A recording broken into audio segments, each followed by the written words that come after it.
Thank you, Maya. And I think we need to have Rama and Maya together in the room more often. And something that resonates very strongly, Maya and Abha, I think we don't, what you said, we don't trust young people. And that's where we're not going to have young people coming into the field because we don't really trust them to be able to deliver. I think that's something we need to think about. And maybe when we have our, when we provoke discussion, is something maybe we could touch upon.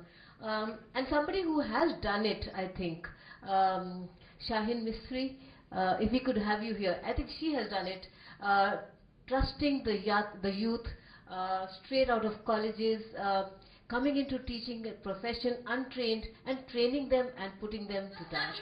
I think that's interesting. Yeah.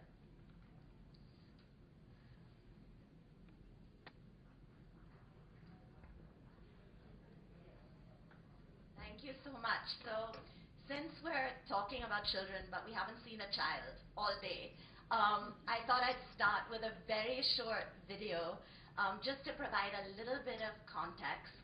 Teach for India entered this classroom 8 months before this video was shot, and I walked into the classroom one day, and this was just shot on our phone when we asked casually this amazing, beautiful girl, Anushka, to give us a tour of her classroom. I want you to think about what Simon started by saying and ask yourself as you watch this video, what is this child learning and what's her teacher teaching? What's your name? My name is Anushka. This is mistake starts. Now what they say in mistakes are mistakes can be approached. First off, in any book there are side words like walls. In reading center also we read the side words. So we can read fast and plus as we can fast in book also that we can fast as well. In book also these all are words. Ask of it, there is another always also around any. So we don't have to use the happy. We have to use elated, exhilarated, glad, satisfied. When we use all these words now, then we give us 5 marks. It is like, if you will use happy, that is you will only get so much knowledge, not smart. We have to not use smart. Smarter is better. We have to use clever, intelligent, astute, shrewd, brainy, brilliant. We know tables since then we have to go a ladder in 20. Table means that 2 and 2 to the 4 is 3 table. And ladder means after 11 times table are now, they are the ladder. 12, 13, 14. This ladder is biggest. So when we go to 20 and we take the party. Oh, and who made it to 20? Huh? Oh, there are so much children in 20. Where are you? I'm on 11. 11, can you tell me 11 times 8? 11 is the 11 is like 8. Okay, I'll tell you what is now explorers. Explorers, the people go very far and ask questions, not to be scared of answering the question, but to ask so much questions that we can ask. Explorers are smart. You know? I'm so sorry. It's hard to follow her. Anushka's teacher was a Teach for India fellow. She came out of a university in Pune. She had no teacher training. She walked into this classroom, and Anushka was at a level, her whole class, she was in class 4. She was just about decoding 3-letter words, wasn't able to speak a correct sentence in English when Sanaya took the class over 8 months before. Similarly, a year ago, I was in a Teach for India classroom in Mumbai, and I walked into the classroom, and the kids were shouting out numbers, 156, 253, and I said, what's going on in this class? And they said, Didi, we have to tell you about our project. Fiona Didi gave us a big goal. So I said, okay, what was the big goal? All of us in class had to read 200 books by the end of the year. And every kid in the class, by the end of the year, met or exceeded that goal. And I sat there thinking, like, that's not just about reading, right? And that the reading in itself is incredible. That's about what it means to learn to set a goal that you thought was incredibly hard and to develop the values to reach that goal and all of the other values and things that you and I know when that kind of magic happens. And then a few weeks ago, I was in one of our classrooms in Delhi.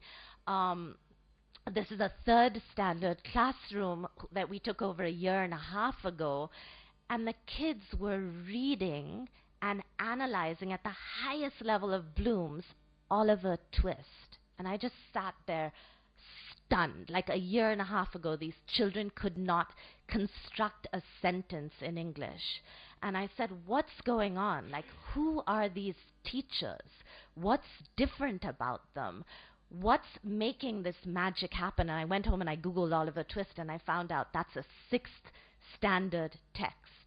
And my kids from the lowest income communities, who, you know, odds are that 58% of them wouldn't even complete primary, and 10% in the country of the profile of kids I work with would have the chance to go to college. They're all on a fundamentally different life track.